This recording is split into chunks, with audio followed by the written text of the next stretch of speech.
summon Phantomon. Hell, destruction is at run, coward.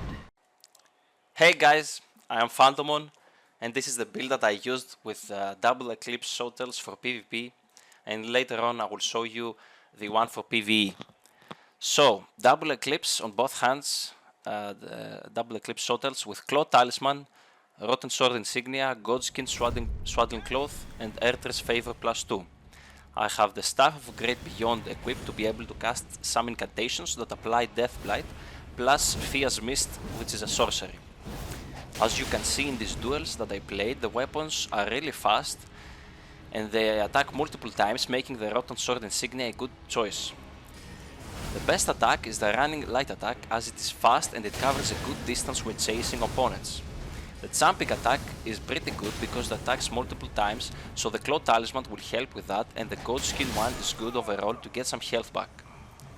I don't know if this is the optimal build for it, but it is the one I tried out. So I wanted to use this weapon to test out the Deathblight status effect, but as it turns out, it takes forever to apply, and I was always able to kill the opponent with just normal damage, and not once did the Deathblight occur.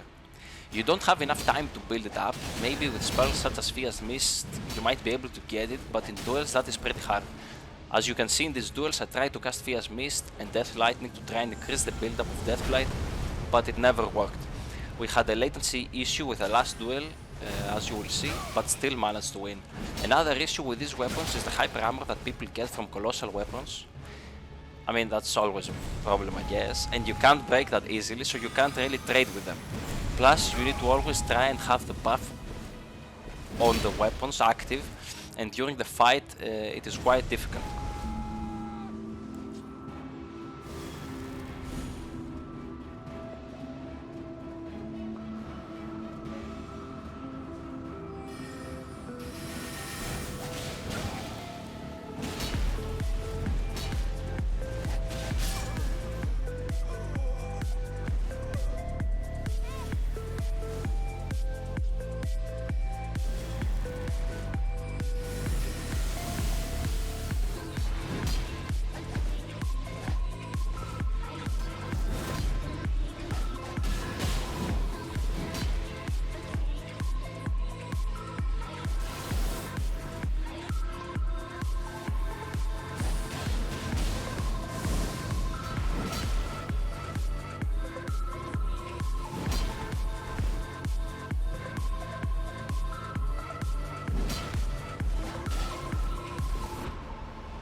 As far as PvE goes, firstly, almost every NPC in the game, including all bosses, are immune to Death Blight, so it never stacks, except for other humanoid tarnished you might find along the way.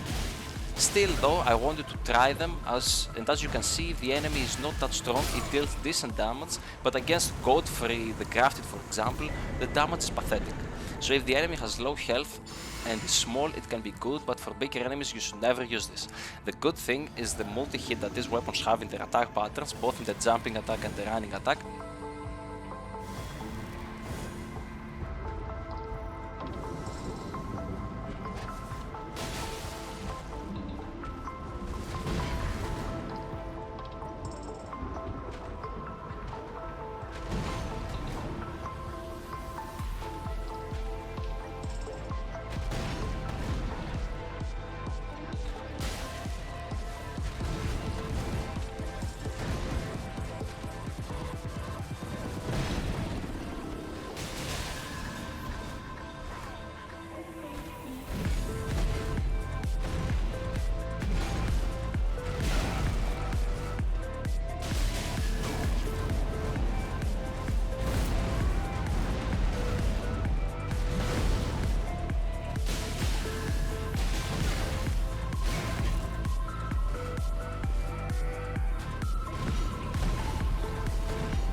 As for the build I used for PvE, I used basically the same talismans as for the PvP, and for the Wondrous Physic I used Thorny Crack Tear for the successive attacks and Blood Sucking Crack Tear for the 20% attack power increase. Overall, I wouldn't suggest using these weapons at all, to be honest. So I tried this so you don't have to. Bye bye.